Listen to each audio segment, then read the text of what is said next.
Internet सिर्फ आधे अधूरे सच और पूरे झूठ में डूबा हुआ है। किसी के पास गहराई से सोचने का या शांति से सुनने का वक्त ही नहीं है। हम एक ऐसा शांत कोना बनाने की कोशिश कर रहे हैं। Nope, not your ordinary podcast for entertainment. हम अब है 78 ईयर्स वी बिन इंडिपेंडेंट। तो मुझे पूछना था कि एक एवरेज इंडियन की लाइफ जैसे तब होती थी और जैसे अब है उसमें कितना फ़र्क है?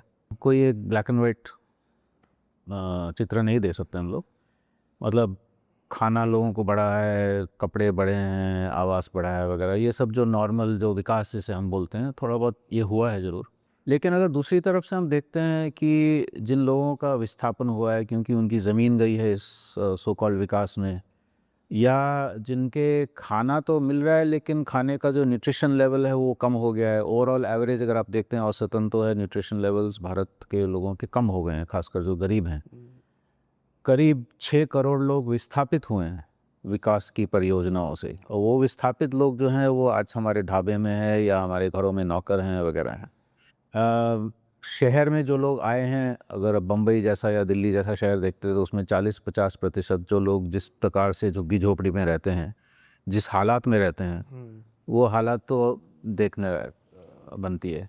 और अब जो क्लाइमेट, जलवायु परिवर्तन और बाकी पर्यावरण के विनाश की वजह से जो हो रहा है, अब शहरों में जैसे हीट, गर्मी की जो तादाद बढ़ रही है, उससे जितने लोग पीड़ित हो रहे हैं प्रदूषण से, 20 लाख लोग हर साल प्रदूषण से मर रहे हैं। ये सारे अगर आप चीज़ें देख लेंगे, या तो आंकड़े देख लीजिए या एक्चुअली ज़िंदगी किस प्रकार से लोग जी रहे हैं। जंगलों में भी जो जी रहे थे, जिनको मुफ्त का खाना मिल रहा था, मुफ्त का पानी मिल रहा था, अब वहाँ से विस्थापित होकर कहीं और ले जाए गए। थोड़ा बहुत उनकी आमदनी हो भी गई, लेकिन वो कभी भी उसको रिप्लेस नहीं कर पाएगा जो उनको मिलता था प्रकृति से मुफ्त, या एक दूसरे को मदद करके जो मिलता था। अब क्योंकि पैसे से मार्केट से ख़रीदना पड़ता है और मार्केट के ऊपर किसी का कंट्रोल नहीं।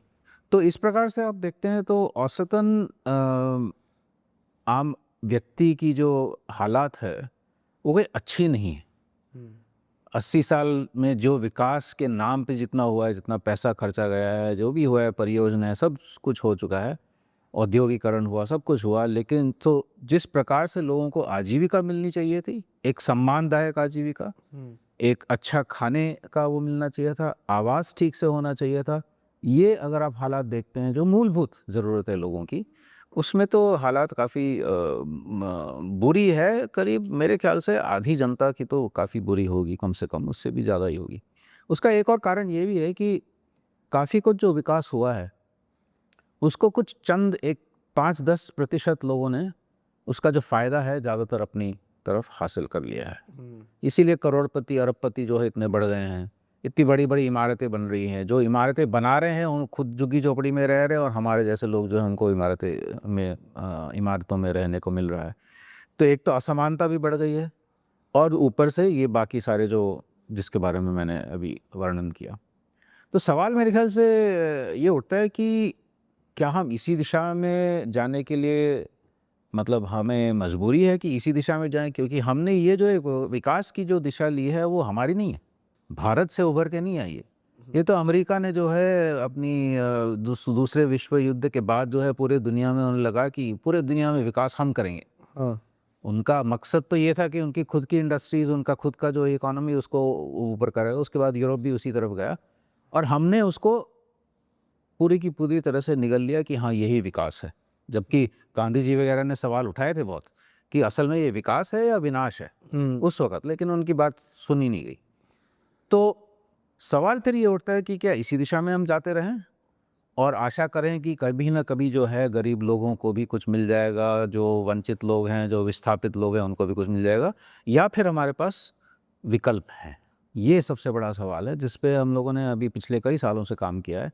और हम देख रहे हैं कि देश भर में समुदाय, गांव के स्तर पे भी और शहर के कस्बों में भी अपनी तरफ से समाधान निकाल रहे हैं, क्योंकि वो अब सरकार का इंतज़ार नहीं कर रहे हैं। कंपनियों से तो वैसे भी कोई आशा नहीं है, वो तो अपना मुनाफा करके भाग रही हैं। तो वो कह रहे हैं हम खुद का क्या किस तरह से, अगर खाने की बात है, पीने की पानी की बात है, आवास की बात है, आजीविका की बात है, हम क्या करें। मैं आपको 2-3 उदाहरण दे सकता हूँ इसके, हैं तो बहुत सारे। अब जैसे तेलंगाना में दलित महिला किसान हैं, ये ज़हीराबाद में। 30-35 साल पहले अगर आप उनकी घर में हालात देखेंगे तो भूखमरी थी, कुपोषण था, बच्चों को कभी भी दलित होने के नाते उनको स्कूल में कोई भी एडमिट नहीं हो सकते थे, डॉक्टर के पास कभी जाने के कोई भी मतलब मौका ही नहीं था। ये सब हाथ जो दलित परिवारों की अभी भी ज़्यादातर है, वैसे उनकी थी। तो 30-35 साल पहले उन्होंने अपने आप को संगठित किया करीब 60-70 गाँव में। और उन्होंने कहा कि हम क्यों, जो सरकार हमें बोल रही है कृषि, इनके छोटे छोटे खेत हैं, 1 एकड़ 2 एकड़ खेत, हम उस दिशा में क्यों भागे, क्योंकि उसमें तो हमें मार्केट से बीज खरीदने पड़ेंगे, मार्केट से फर्टिलाइज़र ये खाद खरीदना पड़ेगा, क्यों नहीं हम वापस अपनी पारंपरिक खेती में जाएं, कोशिश करें उससे। तो उन्होंने करीब 70-75 जो है पुराने अपने बीज वापस बोने में लाए। उनके पास बूढ़ी जो माएँ थी, उनके पास अभी भी बिस्तर के नीचे रखे हुए थे उन्होंने वो बीज, क्योंकि वो एक धरोहर है, उनको फेंकते नहीं हैं, ना बो भी नहीं रहे हैं लेकिन फेंकेंगे नहीं, वो धरोहर है। वो निकाले, उन्होंने कोशिश की, 10 एक साल में उन्होंने एक दूसरे के साथ बांट के, बीज बांट के, ज्ञान बांट के, ज़मीन की लड़ाई लड़ी कि महिलाओं का ज़मीन पे हक होना चाहिए, क्यों केवल पुरुषों का हो, वो भी जीते। वो करते करते जो है आज 5,000 परिवारों में पूरी की पूरी तरह से जो है खाने की तो पर्याप्त मात्रा है ही, पोषण की आप देखेंगे तो इतना बढ़िया हो गया है उनका हेल्थ, ये स्वास्थ्य का स्टेटस। लेकिन इसके साथ साथ में उन्होंने कहा कि हम अन्न सुरक्षा नहीं, केवल अन्न स्वराज की तरफ बढ़ना चाह रहे हैं। क्या मतलब कि अन्न के ऊपर, मतलब ज़मीन, बीज, पानी और ज्ञान, खेतों का, किसानों का तो ये 4 चीज़ें हैं ना धरोहर, इन सब पे हमारा कब्जा, ना किसी कंपनी का, ना सरकार का। और हमारा मतलब इंडिविजुअल नहीं, प्राइवेट लाइफ, निजी नहीं, एक सामुदायिक। तो उस करते हुए आप देखेंगे क्या इतना बढ़िया परिवर्तन हुआ है। दूसरा एक उदाहरण मैं जल्दी से दे दूं आपको, एक दूसरे परिप्रेक्ष्य में। मध्य भारत में जो आदिवासी लोग जंगल में रहते हैं, ब्रिटिश टाइम से जो है उनको वहाँ से या तो विस्थापित करने का या उनका जंगल ले जाने का जो है कोशिश रही है। हमें आज़ादी मिली उसके बाद भी यहाँ का जो फॉरेस्ट डिपार्टमेंट है उसने अपना कब्जा उस पर बनाए रखा। पिछले 10-15 साल में इन लोगों ने लड़ाई लड़के एक 2006 में कानून जो आया था, वन अधिकार अधिनियम, उसके तहत जो है उन्होंने अपना सामूहिक कब्जा वापस लिया है। और करीब 600, 700, 800 गाँव में, शायद उससे भी ज़्यादा होंगे, कई लाख हेक्टेयर की ज़मीन जो है वापस उनके कब्जे में आई है। उन्होंने कहा कि हम इन जंगल को बचाएंगे, इनका विनाश नहीं करेंगे, लेकिन सतत तरीके सस्टेनेबली जो हम इसका इस्तेमाल करेंगे, इसमें बांस है, इसमें तेंदू है, इसको इस्तेमाल करते हुए हम बेचेंगे, उसका जो पैसा आएगा वो वापस गांव के कोष में आएगा। और उस ग्राम कोष से हम अपना छोटा सा क्लिनिक खोलना है, छोटा स्कूल खोलना है, कम्युनिटी हॉल खोलना है, ये सब खोलेंगे। कोविड में अगर आप देखेंगे तो ये जो दलित महिलाएं जिनके बारे में बात की मैंने, ज़हीराबाद की, और ये जो गढ़चिरौली में ये जो जंगल आदिवासी लोग हैं, कोविड में इनके समुदायों में बहुत कम असर पड़ा। क्यों? क्योंकि उनका खाना वहीं का था, उनकी आजीविका उन्हीं के, वहीं के आसपास के ज़मीन, जंगल, पानी पे निर्भर थी। और जो कोष उन्होंने बनाया था, उस कोष से जो लोग वापस भी आ गए, जो शहरों में जिनका काम ख़त्म हो गया और वापस आ गए गाँव में, उनको उससे कुछ ना कुछ रोज़गार या कुछ ना कुछ खाने वगैरह का पर्याप्त हो गया। तो इस प्रकार के मतलब सैकड़ों उदाहरण हम लोगों ने दस्तावेजी डॉक्यूमेंटेशन किया है। अपनी एक वेबसाइट है हमारी विकल्प संगम की, उसमें अगर आप देखेंगे तो नॉर्थ ईस्ट में अगर आप देखते हैं, नागालैंड में एक नॉर्थ ईस्ट नेटवर्क नाम का महिलाओं का समूह है, किसानों का। वहाँ पे भी उन्होंने पिछले कई सालों में जो है वहाँ की नॉर्थ ईस्ट, वहाँ की जो खेती है वो बहुत ही स्पेशल है। एक तो घुमंतु खेती, जैसे शिफ्टिंग कल्टीवेशन जैसे बोलते हैं, और दूसरा ये धान की खेती जो है टेरेस कल्टीवेशन होती है, जो स्टेप पहाड़ों पे होती है, हाँ स्टेप। तो उसको वापस जो है सशक्त बनाया। और महिलाएं क्योंकि काफ़ी वापस आ गई थी, ये छोटे युवा लोग भी वापस आ गए थे, उनका काम ख़त्म हो गया था कोविड के दौरान। उन्होंने कहा कि इसी पे अब आधारित हम किस प्रकार से अपनी ज़िंदगी आगे बढ़ा सकते हैं। अच्छा, लेकिन एक बात है कि केवल कृषि, केवल पुराने जो हमारे आजीविका है उस पर निर्भर रह नहीं सकते लोग। जनता भी बढ़ी है, पॉपुलेशन बढ़ा है, जनसंख्या बढ़ी है, लेकिन इसके अलावा जो है नई पीढ़ी ज़रूरी नहीं है कि वो चाहते हैं कि उसी आजीविका में करे। तो मैं आपको उदाहरण देता हूँ कि जहाँ पे जैसे लद्दाख, अभी मैं वहीं से आ रहा हूँ वापस, लद्दाख में कुछ गाँव में महिला और युवाओं ने मिल के कहा है कि हम कृषि तो चालू रखेंगे, क्योंकि हमें मालूम है कि कोविड के तरह में तो हम वापस उसी कृषि पे निर्भर होंगे, लेकिन उसके साथ में हम होम स्टेज, अपने घर में एक एक्स्ट्रा रूम बना के जो भी बाहर से जो पर्यटक आते हैं उनको हम अपने पास रखेंगे, अपना खाना देंगे, उनको अपनी प्रकृति दिखाएंगे, अपना संस्कृति दिखाएंगे, उनको भी मजा आएगा और हमें भी थोड़ी आमदनी होगी, हमें भी उनसे सीखने को मिलेगा। तो इस करते हुए काफ़ी युवा लोग जो है अब कह रहे हैं कि हमें गाँव से जाने की ज़रूरत ही नहीं है। कच्छ में वणात, मतलब ये हैंडलूम वीविंग का जो काम है बहुत पुराना है, बहुत सुंदर काम जो है उनका।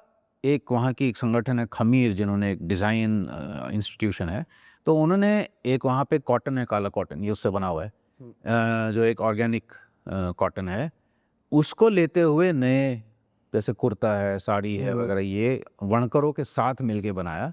उसकी वजह से उनकी जो वनात है, जो वीविंग है, वो वापस आई है और 100-200 परिवार में युवा लोग जो गल्फ चले गए थे, या जो अडानी टाटा वगैरह फैक्ट्री में चले गए थे, वो लोग वापस घर आके अब वीविंग कर रहे हैं। मैंने एक बंदे से पूछा, वहाँ प्रकाश नाम का एक जो दरी बनाता है अपना वीविंग से, मैंने पूछा भाई आपके दोस्त जो आईटी में चले गए, इधर चले गए, तो आप यहाँ पे क्यों बैठे हैं? उन्होंने कहा देखो आईटी वाले मेरे दोस्त जो हैं वो भी ऐसे ही बैठे हुए हैं पूरे दिन, मैं भी अपने लूम पे जो हूँ ऐसे बैठा हुआ काम कर रहा हूँ, लेकिन मैं अपना दिमाग इस्तेमाल कर रहा हूँ, मैं अपना क्रिएटिविटी इसमें डाल रहा हूँ। वो तो जो बॉस बोलता है वही करते रहते हैं पूरे दिन जो है, और ऊपर से मैं अपने परिवार के साथ बैठा हूँ। मुझे जब भी अपना ब्रेक लेके चाय पीनी हो, किसी के साथ बात करनी हो, आप लोग रिसर्च करने आ गए, आपके साथ बात करने में कभी भी कर सकता हूँ। वो जो आईटी वाले मेरे दोस्त बैठे हैं वो उनको तो 5 मिनट भी ब्रेक बड़ी मुश्किल से मिलता है, तो मैं क्यों उसमें जाऊँ? और आमदनी मेरी उतनी अच्छी है घर पे बैठे बैठे। तो मेरा कहने का मतलब है कि इस प्रकार के बहुत सारे उदाहरण हैं जो हमें दिखाते हैं कि विकल्प हैं आजीविका के लिए, खाने के लिए, एनर्जी के लिए, ऊर्जा के लिए, आवास के लिए, बहुत विकल्प हैं और भारत में दुनिया भर में हैं। लेकिन लोग सुने तो विकास की जो नीतियाँ जो बनती हैं नई दिल्ली में बैठ के या बम्बई में बैठ के, वहाँ पे इन लोगों को बाकी बात सुनने के लिए किसी के पास या तो समय नहीं है या इंटरेस्ट नहीं है, या फिर अरे उस तरफ अगर हम बढ़ेंगे तो फिर पैसा कौन बनाएगा? ये बहुत बड़ा सवाल उठ जाता है। जो मुनाफा कंपनियां कमा रही हैं, उसमें का एक सरपंच, आखिरी में बताता हूँ, एक सरपंच हैं कुनरिया गांव है कच्छ में, सरपंच सुरेश छांगा। उन्होंने बताया कि कोविड के दौरान उन्होंने एक सर्वे किया पूरे अपने गाँव, 3000 लोगों का गाँव है। उन 3000 लोगों में उन्होंने कहा कि हम जो घर में इस्तेमाल करने वाली चीज़ें खरीदते हैं, साबुन है, चप्पल है, जितनी भी बर्तन है, एक महीने में 40 लाख रुपए एक गांव खर्च रहा है। एक महीने में 40 लाख रुपए बाहर की कंपनियों को दे रहा है। वो क्या क्यों दें हम यहाँ पे 20-30 गांव मिलके क्यों नहीं बना सकते ऐसा? चप्पल बना सकते हैं, पहले तो बनाते ही थे। साबुन बना सकते हैं, पहले बनाते थे। बर्तन भी खुद बना सकते हैं।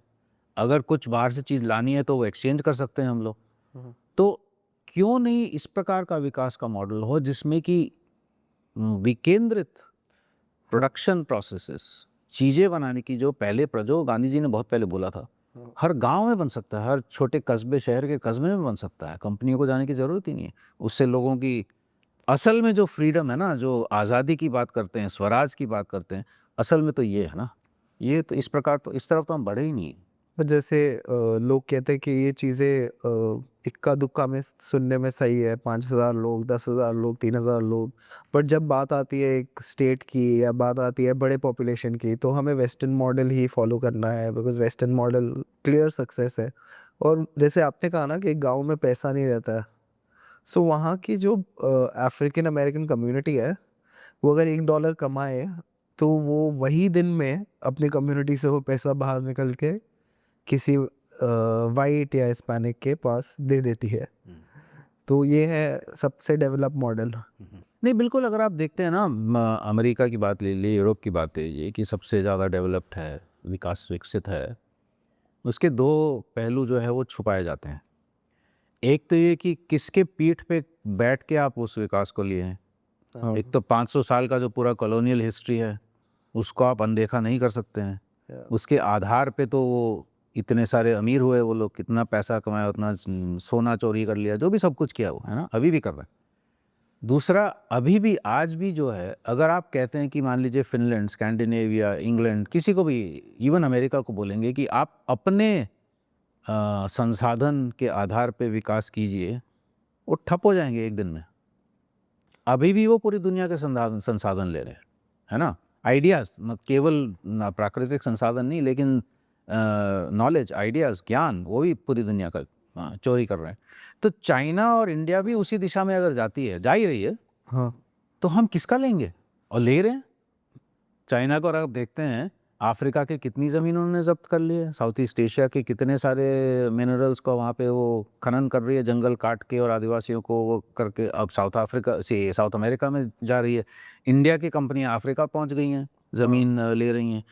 तो इस गांधी जी ने, ये मैं बार बार गांधी जी का जिक्र इसलिए कर रहा हूँ क्योंकि बहुत 80 साल पहले उन्होंने इसका ये प्रिडिक्शन किया था कि इस पर उन्होंने, उनसे पूछा गया है कि इंग्लैंड की दिशा में अगर भारत जाता है तो आपको क्या लगेगा? उन्होंने कहा कि भारत ने, अगर जिस एक इंग्लैंड ने आधी दुनिया को कब्जा करके अपना विकास किया, अगर भारत उससे 10 गुना ज़्यादा जनसंख्या में उसी दिशा में जाएगा तो पूरी दुनिया को ख़त्म कर देगा। हम्म, तो ये बड़े, ये जो सो कॉल्ड विकसित देश हैं, उनकी अगर हम दिशा में जाते हैं तो मुझे तो नहीं लगता है कि इससे कोई, और मैं जलवायु परिवर्तन की बात ला भी नहीं रहा हूँ इसमें। अगर वो लाते हैं तो वो तो खैर बहुत बड़ी बात हो जाती है। उसको छोड़ के भी ये दिशा हमारे लिए, किसी के लिए भी ठीक नहीं है, वहाँ के लिए भी नहीं। इतने बड़े सुइसाइड रेट्स क्यों हैं वहाँ पे? इतने अगर खुश होते लोग तो क्यों सुइसाइड कर रहे हैं? क्यों ट्रम्प जैसे को इलेक्ट कर रहे हैं, जो कहता है कि हम पूरी दुनिया में डेमोक्रेसी लाएंगे at the point of a gun. बंदूक के उस पे हम जो है लोकतंत्र लाएंगे पूरी दुनिया में।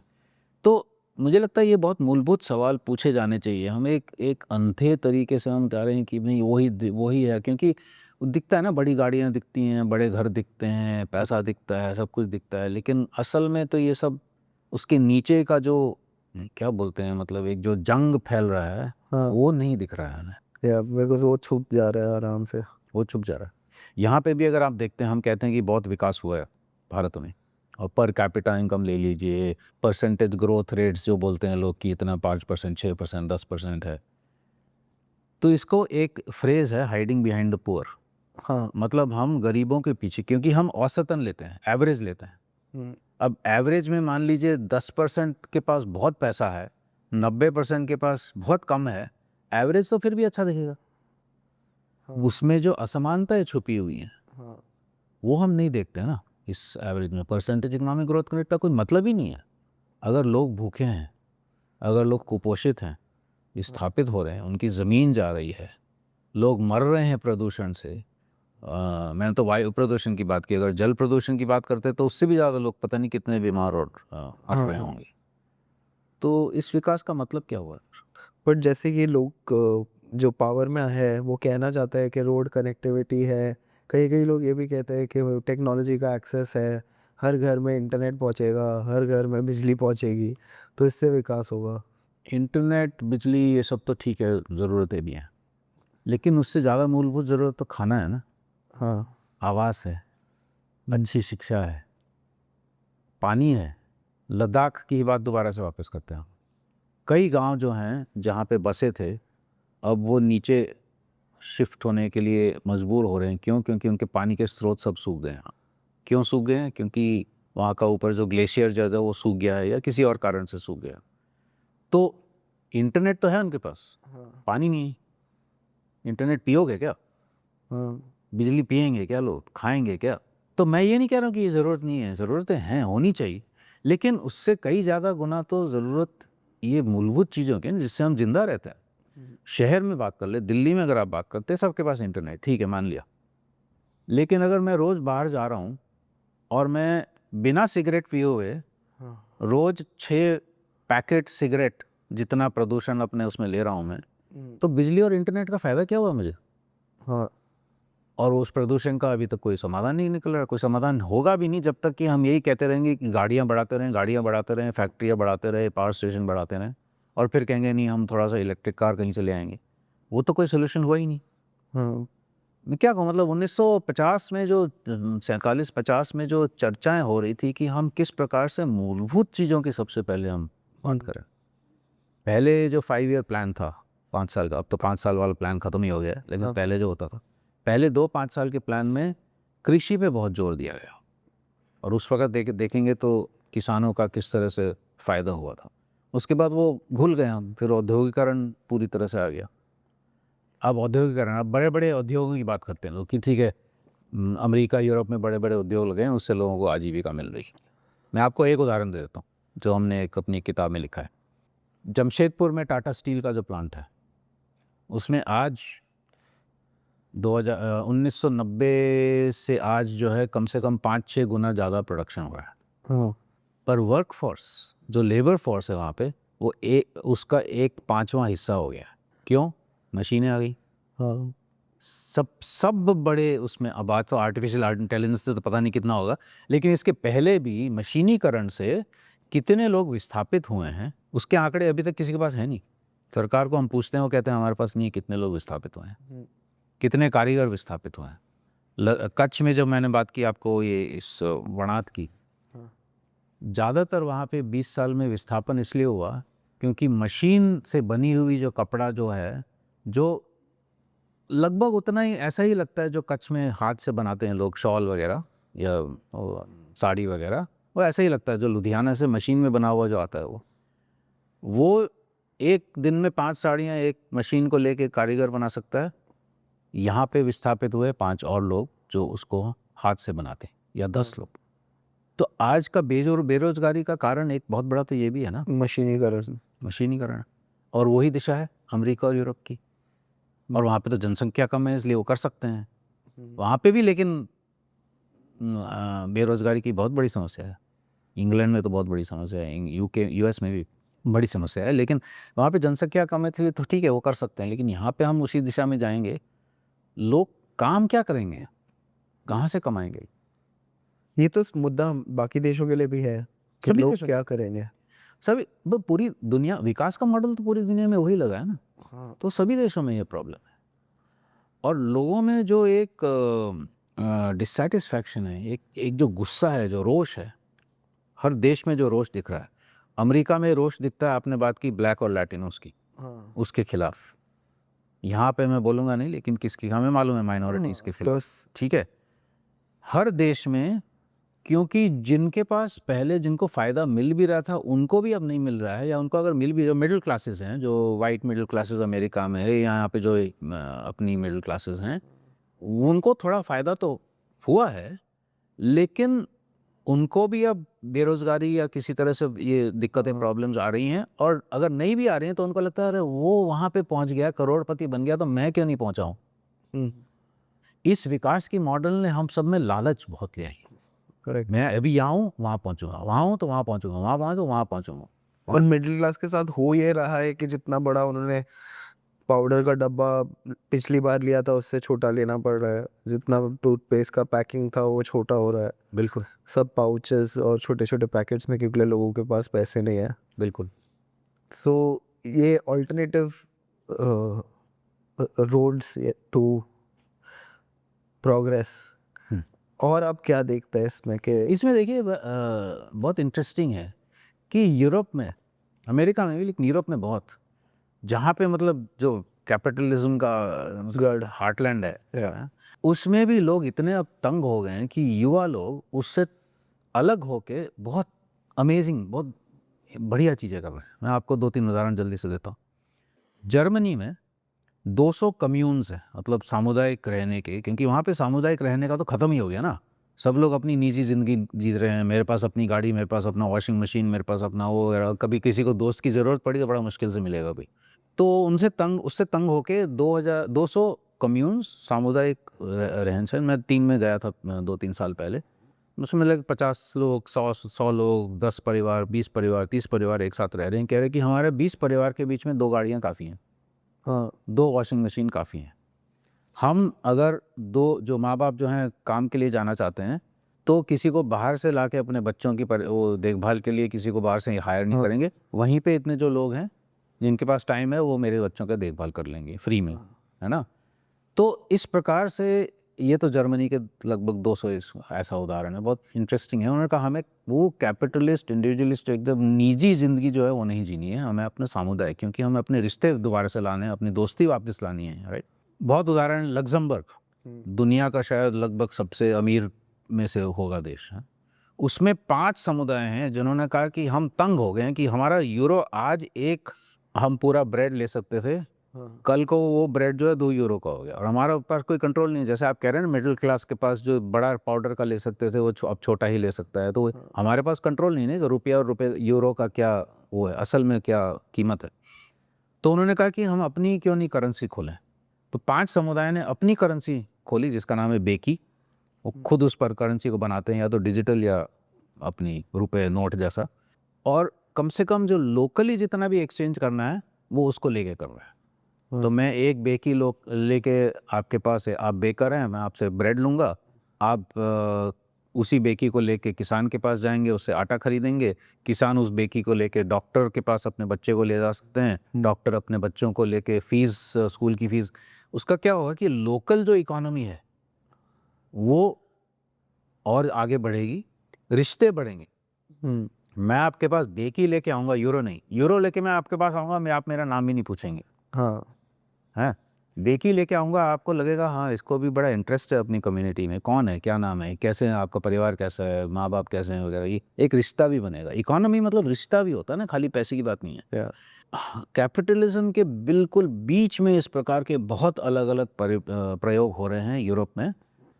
अगर हमें यूरोप और अमेरिका से कुछ सीखना है, या साइकिलिंग ले लीजिए, हाँ एम्स्टर्डम आप गए होंगे शायद, या एम्स्टर्डम में गाड़ियों से जितना डर नहीं होता है उतना साइकिलों से होता हाँ है ना।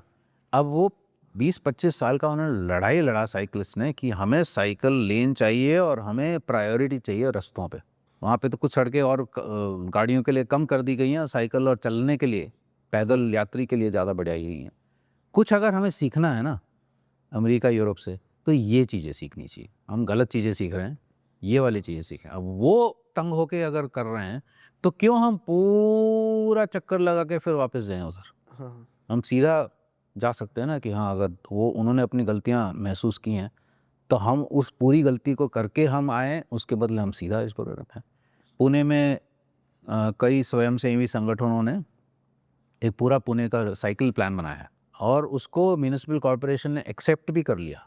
बहुत बढ़िया है कि पूरे, अगर मुझे पुणे की एक तरफ से दूसरी तरफ जाना है तो पूरा साइकिल का पूरा कैसा कनेक्टेड लेन हो सकता है। हाँ पेपर पे है, क्योंकि वहाँ पे जो इंटरेस्ट हैं, वेस्टेड इंटरेस्ट हैं, जो मुनाफा कमा रहे हैं, रास्ता बड़ा बड़ा रास्ता बनाने का, गाड़ियों का वगैरह, हाई फ्लाईओवर बनाने का, वो नहीं चाहते कि इस प्रकार का बने। तो हम विकल्प तो हैं बहुत सारे, और वो स्केल भी हो सकते हैं। पूरे पुणे का एक साइकिल प्लान बन सकता है। जो उदाहरण मैं आपको दे रहा हूँ वो कोई 200-300 लोगों के उदाहरण नहीं है, कई में तो 10,000 20,000 चंद, ये गढ़चिरौली में मैंने जंगल का आपको बताया, हाँ एक गांव से सीख के अब 90 गांवों ने करके ये किया है। 90 गांव का टोटल पॉपुलेशन 2-3 लाख तो होगा, अगर पूरे उसे ले लेंगे, पूरे गढ़चिरौली का लेंगे तो बहुत बड़ा पॉपुलेशन। स्केल कर सकते हैं, लेकिन स्केल का मतलब ये नहीं कि कोई एक चीज़ बड़ी होती जाए जैसे कि कॉर्पोरेट मॉडल है। स्केल का मतलब है 90 गांव करें और फिर एक दूसरे के साथ फेडरेशन बनाएं। जो दलित महिला 5,000 हैं, वो 70 गाँव 60 गाँव में हैं, उन्होंने अपना एक फेडरेशन डेक्कन डेवलपमेंट सोसाइटी बनाया ताकि एक दूसरे के साथ काम कर सके।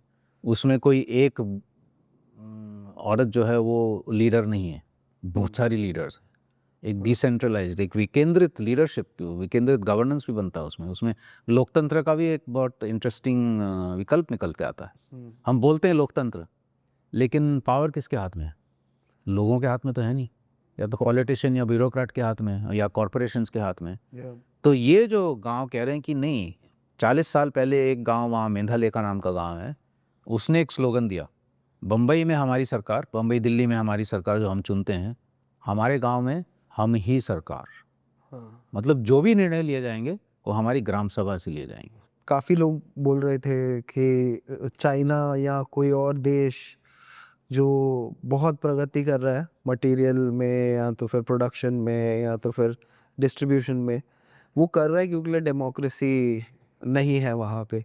तो डेमोक्रेसी से आई थिंक लोगों को भी और देश के बिजनेसमैन को भी और देश के पॉलिटिशियन को भी सबको डेमोक्रेसी से नफरत होने लग गई है। आपका क्या पॉइंट ऑफ व्यू? इसमें मुझे लगता है दो चीज़ें हैं। एक तो ये कि चाइना कर रही है, उसको भी थोड़ा सा, उस पर भी थोड़ा सवाल पूछना चाहिए हमें कि किसके बलबूते पे, किसके पीठ पे खड़े होके उन्होंने किया। जो इतना बड़ा गांवों से विस्थापन करके, शायद इतिहास का सबसे बड़ा विस्थापन होगा, डेलिबरेट डिस्प्लेसमेंट जो था, वहाँ से करके इंडस्ट्रियल एरियाज़ में लाके जहाँ पे फैक्ट्रियाँ बनी हैं। तो चाइना का पूरे विश्व में जो सस्ता माल बिकता है, उसका एक कारण ये है क्योंकि पूरा का पूरा जो खेती के आधार पे जो लोग कर रहे थे अपना मतलब अपने तरह से स्वावलंबित थे, उनको वहाँ पे विस्थापित करके फैक्ट्रियों में डाला। फैक्ट्रियों में लोग पूरे दिन उसी पे करते रहते हैं अपना काम, ठीक है। वो अभी भी उस प्रकार का चल रहा है। एक तो वो बहुत बड़ा जो एक ऐतिहासिक कीमत जो लोगों ने उस पर निभाई, उसका हम कोई उसको देखता नहीं है। दूसरा, उनके संसाधन कहाँ से आ रहे हैं? वो केवल चाइना से नहीं आ रहे हैं। साउथ ईस्ट एशिया में जितने जंगल कट रहे हैं, काफ़ी कुछ चाइना या जापान जा रहा है, ठीक है। अब जैसे मैंने पहले कहा, अफ्रीका और लैटिन अमेरिका में ज़मीन जो है वो ये लोग ले रहे हैं। तो कहीं ना कहीं कोई और इसकी कीमत निभा रहा है। चाइना के सो कॉल्ड विकास की कीमत कहीं ना कहीं से निभा रहे हैं। या तो प्रकृति निभा रही है कहीं से, या लोग कहीं, चाहे वो चाइना के अंदर हो। चाइना के अंदर भी आदिवासी लोगों की आप हालत पूछें, हाँ, कोई उनकी ना तो कोई अपनी जो सांस्कृतिक आइडेंटिटी है वो ख़त्म हो चुकी है। उनका अपना जो ज़मीन वगैरह पे जो भी करते थे वो ख़त्म हो चुका है। मतलब कोई अस्तित्व नहीं रहा है उनका, ये भी कोई पूछता नहीं है। तो चाइना का मॉडल कोई देखने लायक नहीं है, मतलब उसको एमुलेट करने के लायक नहीं है। अच्छा ठीक है, अब कहते हैं कि मान लीजिए हमें औद्योगिकरण करना है, विकास करना है, 8% 9% इकोनॉमिक ग्रोथ करना है, तो चाइना, और क्योंकि वहाँ पे लोकतंत्र नहीं है। लेकिन इसका दूसरा पहलू यही है कि लोकतंत्र का मतलब क्या। इसीलिए मैंने वो उदाहरण दिया आपको कि अगर लोगों के खुद का इसमें कंट्रोल होता, ना केवल पॉलिटिशियन और ब्यूरोक्रेट का, तो शायद हालात बहुत अलग होती। फिर जो हमें कंप्लेंट करने की बात आती है ना, वो करने की नौबत शायद नहीं आती हमारे पास। तो ये दो चीज़ें मेरे ख्याल से समझना बहुत ज़रूरी है। चाइना को जो मॉडल कहते हैं लोग, पर एशिया और चाइना में किसी ने अगर मतलब अपनी ज़मीन को ज़बरदस्ती ले जाने के खिलाफ कुछ किया तो वो तो गायब ही हो जाएंगे। हाँ, वो तो उनका सुनाई भी नहीं था, कहाँ चले गए, गायब, मार दिए गए या किसी प्रिजन में फंसे हुए हैं बेचारे। तो क्या वो चाहिए हमें क्या? एक तबके को तो चाहिए आई गेस।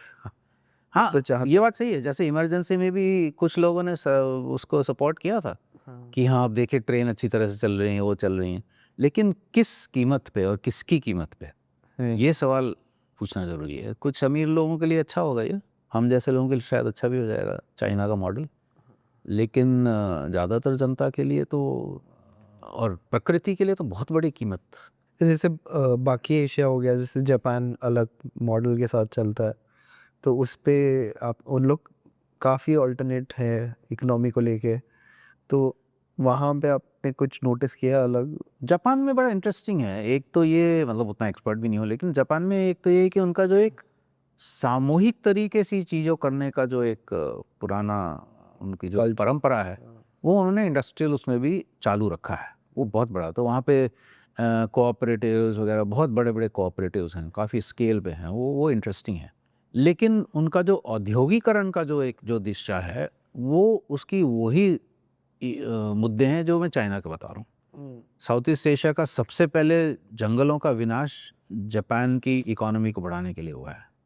और वो केवल जंगल नहीं, मान लीजिए आपको जंगल में इंटरेस्ट नहीं है और जंगली जानवरों में इंटरेस्ट नहीं है, वहाँ पे आदिवासी लोग, जो भी लोग रह रहे थे, उनका सबका विस्थापन वहाँ से हुआ, अभी भी हो रहा है। किस, मतलब हम विकास को क्या बोलते हैं? हमें और बड़ी बड़ी इमारतें चाहिए, और बड़ी बड़ी गाड़ियाँ चाहिए, इतनी ज़्यादा और ऊर्जा चाहिए, ये सब मतलब जो चाहिए हमें, जो क्या बोलते हैं, चमकीला जो दिखता है वो सब, तो कहीं ना कहीं किसी के तो कीमत वो उसको निभा देनी पड़ेगी। ये कोई हवा से तो नहीं आएगा ना, हाँ, है ना। तो जापान का भी वही मॉडल है, हाँ, कोई फ़र्क नहीं है। बस फ़र्क ये है कि वहाँ पे निजीकरण कम हुआ है निजीकरण, लेकिन एक तरह से वो जो क्या बोलते हैं, मतलब एक निजी ज़िंदगी जीने वाली जो बात है वो थोड़ा कम हुआ है, क्योंकि वहाँ पे एक सामुदायिक हो रहा है। एक और चीज़ है, जैसे अगर यही मॉडल ऑफ विकास पे हम गए तो क्या फोरकास्ट है कि 2047 में हम कहाँ होंगे, एक ऐसा विकसित भारत इसमें मुझे लगता है जलवायु परिवर्तन लाना बहुत ज़रूरी है, क्योंकि ऑलरेडी 1.5 डिग्री से ज़्यादा मैं अगर सिंपल भाषा में बोलूँ तो पूरे पृथ्वी का जो औसतन तापमान है उसको अगर हम 1.5 डिग्री 2 डिग्री से ऊपर, औसतन का मतलब है कुछ जगह पे शायद 5-10 डिग्री बढ़ जाएगा, कुछ जगह पे कम, तो औसतन अगर हमने 2 डिग्री से ज़्यादा बढ़ा दिया तो सारी साइंटिस्ट का कहना है, वैज्ञानिक जितने भी काम कर रहे हैं, कि जितने तटीय इलाके हैं हमारे, जैसे बम्बई शायद 1/3 पानी के नीचे होगा, तो तटीय इलाके जितने, जहाँ तक या शहर या गांव जितने भी हैं, उनको और अंदर जाना पड़ेगा या वो डूब जाएंगे। ठीक है, जितने हिमालय के जितने भी एरियाज़ हैं, जैसे मैंने पोला बोला आपको, ग्लेशियर के बारे में बात की, तो वो काफ़ी ख़त्म हो जाएंगे, तो पानी की बहुत बड़ी दिक्कत आएगी वहाँ पे, तो लोगों को और नीचे आना पड़ेगा। बांग्लादेश में जो सुंदरबंस और उस इलाके में जो लोग रह रहे हैं उनको और अंदर आना पड़ेगा। इसका मतलब है कि लड़ाई झगड़ा बढ़ेगा, क्योंकि वो फिर वो हिंदू मुस्लिम हो जाएगा वगैरह, वो सब हो जाएगा उसमें। तो रेफ्यूजीज़ जो हैं, अफ्रीका के रेफ्यूजीज़ जो है और ऊपर यूरोप में जाने की कोशिश करेंगे, क्योंकि वहाँ पे जो है खेती ख़त्म हो जाएगी। तो जो ये जलवायु परिवर्तन, जिस विकास को लेके ये जलवायु परिवर्तन हो रहा है, क्योंकि इतना कार्बन हमने छोड़ दिया है एटमॉस्फेयर में, अभी भी छोड़ रहे हैं विकास के नाम पे। 2047 की अगर आप बात करते हैं, अपना 100 साल का भारत की इंडिपेंडेंस का अगर हम एनिवर्सरी की बात करते हैं, हालत बहुत बुरी होने वाली है। हम और आप जैसे लोग तो यहाँ से मार्स चले जाएंगे या कहीं जहाँ पे भी अभी भी ठीक है, या पहाड़ों में चले जाएंगे, जो भी, लेकिन गरीब लोग यूपी, पूरे उत्तर भारत के जो प्लेन्स इलाका है, हाँ, वहाँ पे पहुँचेगा तापमान लगभग 48, 39, 50 डिग्री ह्यूमिडिटी के साथ, हाँ, जिसमें कोई जी नहीं सकता है, कोई जी नहीं। मतलब एयर कंडीशन है आपके पास तो ठीक है, लेकिन एयर कंडीशन और वो जो पावर प्रोड्यूस करने वाली जो वो हैं फैक्ट्रियां हैं, वो भी ठप होने लगेंगी, क्योंकि उनके पास उतना प्रेशर जब आएगा, मान लीजिए ठीक है, लेकिन 5-10% के पास एयर कंडीशन होगा, अब जी लिए। बाकी लोग क्या करने वाले, जो सड़क में काम कर रहे हैं, पुलिस वाले, ठेले वाले, सड़क को साफ करने वाले, इन सब की हालत तो ऑलरेडी बहुत बुरी हो रही है। इतनी बुरी हो रही है कि लोग अब डिमांड कर रहे हैं कि दिन के 3 घंटे, बीच के जो 3 घंटे हैं समर में, काम आप मत करवाइए उनसे, मर जाएंगे वो। 12 से 4 हो गया वैसे। हाँ, तो अभी तो ठीक है 12 से 4 है, अगर गर्मी बढ़ते रही तो क्या करेंगे, 12 से 5, 11 से 5 मतलब, और उसका फिर आप इकोनॉमी देख लीजिए इफेक्ट। ऑलरेडी उसके भी काफ़ी लोगों ने कहा, इकोनॉमिस्ट ने प्रेडिक्ट किया है कि इस तरह से अगर जलवायु ये परिवर्तन होता रहा तो हमारे जितना भी प्रोडक्शन है, एक तो खेती का लगभग 30% कम हो जाएगा, प्रतिशत, और जो ग्रोथ रेट है या जो भी इकोनॉमिक प्रोडक्शन है उसमें भी बहुत बड़ा गिरावट आएगा, क्योंकि लोग होंगे नहीं, काम करेंगे, कर ही नहीं पाएंगे काम, फिजिकली इम्पॉसिबल होगा। Physically impossible. तो 2047 में इसी दिशा में अगर हम बढ़ते रहे हाँ, तो हमारा 100वां एनिवर्सरी कैसा होगा मुझे नहीं पता। मतलब लाल किले पे खड़े होके स्पीच देने की लायक भी होंगे, वो एयर कंडीशन वाला बॉक्स होगा तो शायद प्रधानमंत्री जो भी होंगे वो स्पीच तो दे देंगे, लेकिन सुनने वालों पता नहीं कोई होगा भी नहीं बाहर धूप में खड़े हुए अगस्त में। थैंक यू सर, आपने बहुत अच्छे से हमें समझाया ऑल्टरनेटिव मॉडल्स के बारे में। Thank you.